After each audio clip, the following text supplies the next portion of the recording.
Fanatics also reported a 100% increase in sales for WNBA specific merchandise. It started with Caitlin Clark. And so now that we know all of this, and we've known that for months, now we get to turn around and look and see what exactly is it that the league will do, knowing that she's out for the next 2 weeks. I'm not saying I know for sure what's going to happen, but I have an idea. Just when it seemed like the WNBA was finally hitting its stride, riding the golden wave that is Caitlin Clark straight into mainstream fame and serious cash, reality hit hard. And by reality, I mean the injury that's got every basketball fan, every analyst, and even Stephen A. Smith completely losing it. Unfortunately, though, the celebration in the WNBA, it was cut short yesterday afternoon as WNBA players learned the harsh lesson: be careful what you wish for.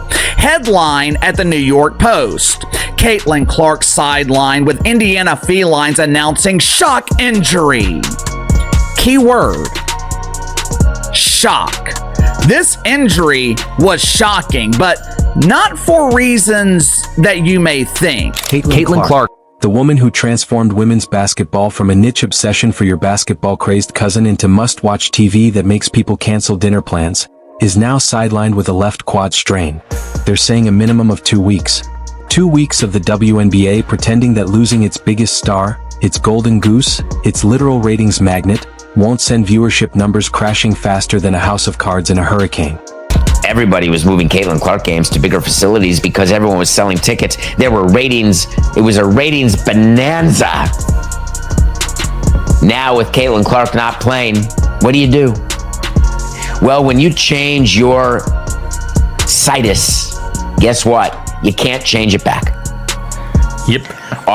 The tickets are literally half the price, and there are entire sections of the stadium that have not sold any tickets.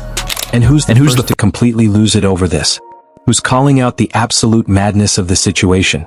None other than Stephen A. Smith, the guy who's been riding for Caitlin Clark since day one, while half the WNBA establishment treated her like some basketball tourist who just wandered into their league by accident. Thanks to Clark, Indiana led the league in attendance both at home and on the road. The Fever averaged 17,035 fans at home and over 15,000 on the road. 4 teams moved home games to bigger arenas when Indiana came to town to accommodate more fans. That's about Caitlin Clark. How do we know this? Attendance for the entire league was up nearly 50% last year, according to data from across the timeline, and Indiana led all teams with an average attendance of 17,035. That was up 319% from the year earlier. Stephen didn't just comment, he went nuclear. And honestly, it was about time someone did. While everyone else tiptoes around the obvious, trying to stay politically correct and pretend Caitlin Clark isn't literally carrying this league on her back, Stephen is out here laying down facts that would make a mathematician weep with joy. We'll find out. We don't know yet, he said when asked how much of a blow Clark's injury is to the WNBA. But I'm going to be really interested to see what kind of effect this has on the WNBA's ratings, because if there's a precipitous drop, then everybody needs to stand down. We'll find out.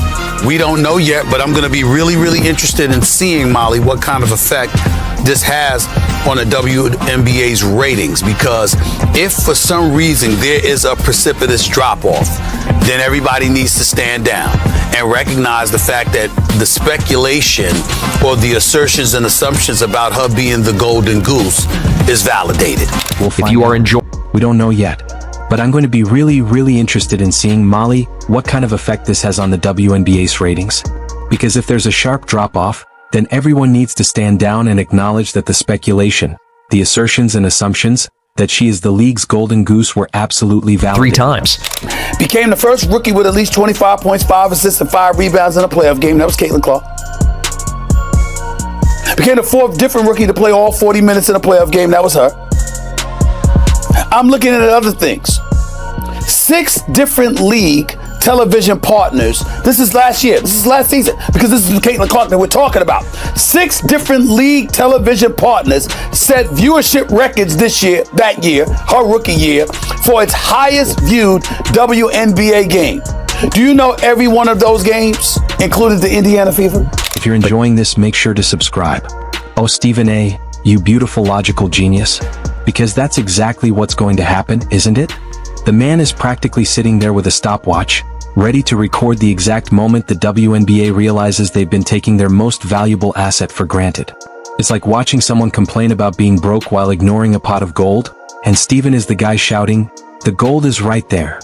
Let's break down the numbers for a second, because apparently some folks in the WNBA front office need both a calculator and a reality check. Games featuring Caitlin Clark this season have averaged 1.178 million viewers. Games without her? A measly 394,000 viewers. That's not just a difference, it's a 199% gap, wide enough to drive a freight train through. To put it in terms even the most mathematically challenged executive could understand, Clark's games draw 3 times more viewers than games without her. From day one. Rising tide lifts all boats. And if this is the magnetic traction that draws viewers to the WNBA, and her absence over the next 2 weeks due to that quad strain is providing further evidence of that, then everybody needs to accept it, stand down, and ride that wave. I'm going to be really interested in seeing how the ratings are going to look without her over the next 2 weeks. Let's make sure we come back and ask me this exact same question after she's been gone for those 2 weeks. Yeah. But here's where it gets really spicy, folks. Stephen A. isn't just upset about the injury, he's been building up to this moment for months. This is a man who's watched the WNBA stumble over itself, trying to figure out how to handle their biggest star.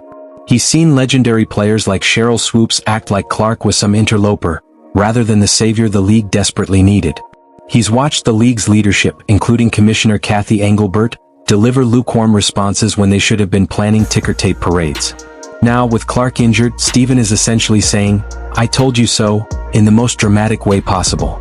And recognize the fact that the speculation, the assertions and assumptions about her being the golden goose, is validated, Stephen continued. And if that happens, then you ride that 3 times. Became the first rookie with at least 25 points, 5 assists, and 5 rebounds in a playoff game. That was Caitlin Clark. Became the 4th different rookie to play all 40 minutes in a playoff game. That was her. I'm looking at other things. 6 different league television partners. This is last year. This is last season, because this is Caitlin Clark that we're talking about. 6 different league television partners set viewership records that year, her rookie year, for its highest viewed WNBA game. Do you know every one of those games included the Indiana Fever? Let's rewind for a moment and talk about how we got here. When Caitlin Clark entered the WNBA, she became a one-woman economic stimulus package. The season opener between Clark's Indiana Fever and the Chicago Sky drew 2.7 million viewers on ABC, the most-watched WNBA game ever on ESPN platforms. That number isn't just impressive, it's borderline miraculous for a league that's been fighting for relevance for over 2 decades. But here's the kicker. Instead of the WNBA brass falling to their knees and thanking whatever basketball gods delivered this gift, what did we get? Lukewarm press releases, generic social media posts. It's like they were embarrassed by their own success, too scared to admit that one player could move the needle that dramatically. Stephen A. Smith saw all of this unfold in real time and has been building toward a volcanic eruption of frustration. He's watched Clark smash viewership records, pack arenas, and essentially drag the WNBA into mainstream consciousness, all while certain players and pundits acted like she didn't deserve the spotlight.